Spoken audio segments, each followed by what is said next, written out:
I guess in an environment where it changes consistently, and sometimes rugby teams do, whether it's non-selection or changeover of management, that can be something that can be unsettling for people.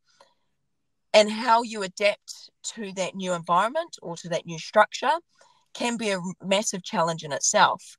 But for me, if it was me personally, I would just continue to remind myself on what I'm good at. Whether if it's in the work environment, whether it's your communication, your admin role, how you manage people, or how you lead a group, if that's what you know is your power, then to express that. And hopefully it would suddenly start to slowly adapt into the new environment that's changing. Because I think what's more important is that you've got to uphold your own values.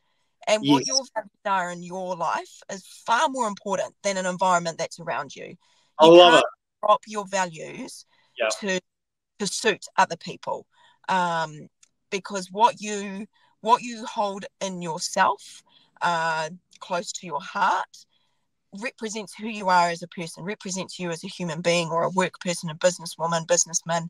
And so reminding yourself of those values as well is also very important. For something in the likes of my personal experience, when I didn't make the Olympic team in Rio for Rio in 2016, I was 20, so I was still a kid. But it was so disappointing for me because I moved away from home. I did everything that the coaches told me to do, and it just still wasn't enough. I just wasn't good enough. Simple as that. Even though I did everything that I was told, I moved away from home. It just wasn't quite enough. And so a lot of people can break from that. But for me, I had two choices. I really narrowed it down. My two choices were throw the towel and give up and just pack a sad, or drop my lip, or drop my head, whatever you want to call it, or use this as an opportunity to prove some people wrong, but prove myself wrong.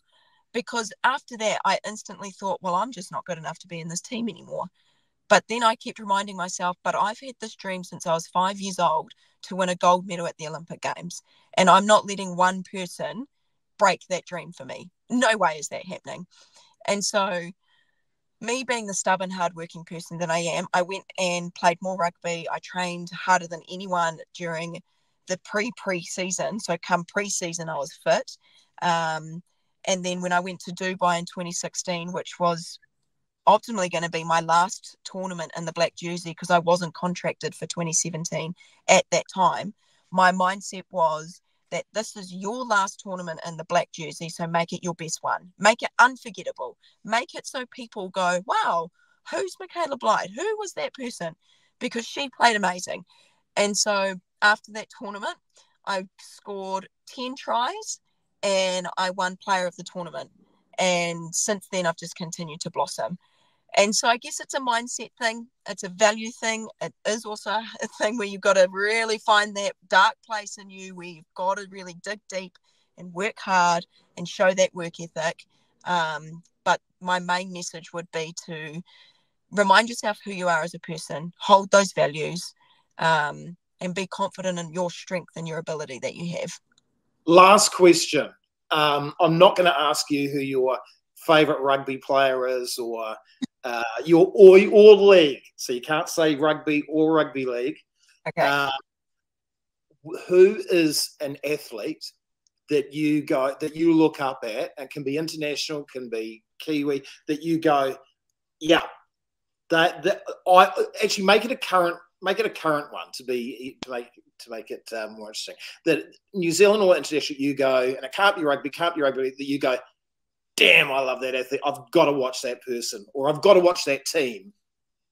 Definitely Lisa Carrington. Definitely. Really? Definitely. Yeah. The main reason is she's a female that dominates the crap out of her sport. And I love that. I respect it. But not only that, she's just a real silent hard worker. You don't see a lot of her on Instagram or social. She just goes about her work and she trains hard, and then she shows up to regattas or whatever you want to call them, and she wins. Simple as that. I respect that so much. And I didn't actually really know who she was until probably Rio, because I was so focused on sevens that other sport was just not my priority. And so I didn't really know of her name or who she was until Rio. But oh my gosh, like, absolute idol, absolute idol. She just goes about her work, she goes about her day, she works really hard, she trains really hard, and she wins. And she always will be just so I want to say humble, but like, I don't know, it's just what she does, and that's Yeah, the thing. But the yeah. other thing I love about her, and this is more like a whole personal story that we can talk about a whole nother day, but constantly talked about her body image, because she's got the most muscular arms. They're just so impressive. And so for me growing up, I was that kid that never struggled with building muscle. And so I got teased about my arms, I got teased about my shoulders, I got teased about being really fast. But I look at someone like Lisa Carrington and I'm like, you represent what a strong, ambitious female athlete is. And you don't give a damn about what your body image is, because what your sport has given you is the ability to be strong and powerful and win. And if by looking like that means that you win, holy, by all means, grab it.